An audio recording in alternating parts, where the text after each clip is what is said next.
Have you guys tried out the special demo? I did. Yeah, I don't know if I've done everything there is to do it. I mean, I know there's some people that have like events that only happen on a specific day, and I haven't done any of those.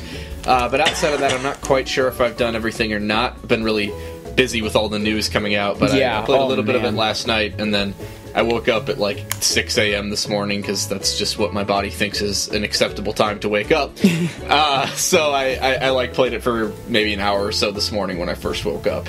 So I enjoyed it. I especially enjoyed the visual style and like the atmosphere of Alola and everything like that. Like I've said from the trailers, this looks like it's going to be far more immersive and sort of welcoming and just really drawing you into the world than previous entries. But the demo itself didn't particularly grip me just because it felt like a series of like forced, like, here you gotta try out this feature, try out this feature, try out this feature. Whereas they'll be more paced out in the actual game. I feel like I didn't really get into any particularly interesting meat of any one feature. It was just dabble in this, dabble in this, dabble in this. But it was really cool to do the Poke Ride with Taurus. That was fun. So I'm kind of with Ben in that I really enjoyed the way that the graphics were presented, and in particular, having not played Omega Ruby and Alpha Sapphire, it felt like a really gigantic leap from X and Y to me. Not just in terms of the way things looked, but in terms of just the way moving around through the world felt. Really, really big upgrade, and I was really happy about that. I also really liked the way the battles looked. I liked the way they sort of wove in the atmosphere into the battle backgrounds. I love the little details, like the trainer being in the background when you're battling a trainer. Like all that's really well done. I love the sort of UX improvements, like being able to see whether your moves will be super effective or not very effective after you've defeated a Pokemon once before. That said, I was also a little underwhelmed by the content in the demo, and I recognize it's a demo, but ideally they'd want to show us a slice of the game that's interesting.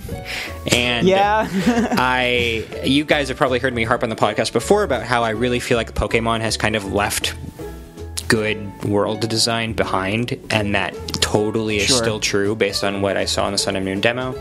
And if they didn't sort of throw that sort of trial experience in there, I would have thought, well, maybe this is just a demo area and I shouldn't care that much about it. But if this is the face they're giving us for what the world's going to be like and what these new trials are going to be like, I'm not hyped at all for the prospect of exploring this new Pokemon world. I'm actually feeling pretty good about it. I think you guys probably remember recently we talked about, Alex, you were mentioning, and I totally agree with you, like, Pokemon's cutscene direction is god-awful. The animation's not great. It's cinematic when it doesn't have the technical capacity to be. And we mentioned that Sun and Moon is introducing so many characters, so many ideas, so many sort of story plots, and trying to do so much visually that we were not too optimistic that they could pull it off in Sun and Moon, and obviously we were hoping that they can. And my big takeaway from this demo and from my time with the game at the press appointment is that they pulled it off. And I think that Alola looks beautiful. I think the animations are amazing. The cutscene direction has improved tenfold, and it really feels like you are actually playing through these actions and events that are taking place alongside the dialogue that you're reading. And that is such an amazing step up for the immersion and for just the joy of playing. They've tied the dialogue and the action together so beautifully, and I think that was something that they really, really needed to accomplish with Sun and Moon, and they did, and it makes the experience a million times better for it. I am so ready and so excited for Alola. I think that revelation and that knowledge that they did pull it off is actually what's convinced me that the games as a whole are going to be some of the best Pokemon games we've ever seen. So, I am stoked. Also, Team Skull. Team Skull is great. Yes, I've been loving them. Oh, they're hilarious. They're so wonderful.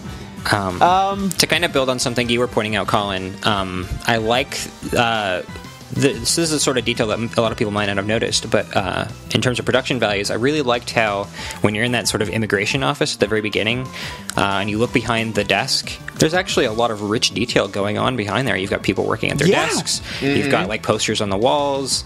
I was not expecting that level of detail out of just this like one little building in a Pokemon game.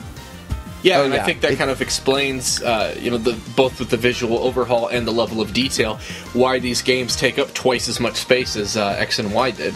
Yeah. Oh, absolutely. And we've talked before about one of the major problems Pokemon has had keeping the immersion up in recent years is that as the technology advances, the amount that the areas feel lived in does not. They just took a massive leap forward with Sun and Moon, and I am just ecstatic. It looks amazing. It looks exactly like the lived-in quality that you'd imagine from like those old Game Boy games compared to the technology of the day. And Alex, you were talking about the sort of immersive battle details of like having the trainers in the background and things like that. And one thing that kind of caught me by surprise and made me smile a little bit is that when I was riding around on my Taurus and I got into a battle, like you've got like your helmet on and everything when you're riding the Taurus, and you retain it for the battle. It sort of keeps that. That was really transition. surprising. One thing that I did not enjoy and that took me out of the immersion was the 2.5 seconds of your screen going black when you want to open a gate. Yeah. Oh yeah.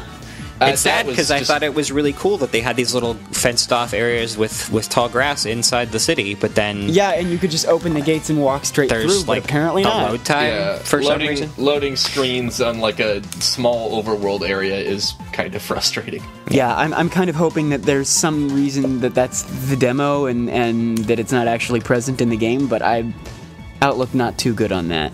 It'll be in the NX version. Hello everybody, thank you for listening to this Nintendo Week clip, NWC. If you like what you hear, please subscribe to us here on YouTube for more highlights and discussion videos from Nintendo Week podcast, or subscribe to us on iTunes for weekly breakdowns of all your Nintendo news, discussion segments on subjects, games, and more, and tons of other features. Thanks for listening, and we will see you tomorrow with another NWC.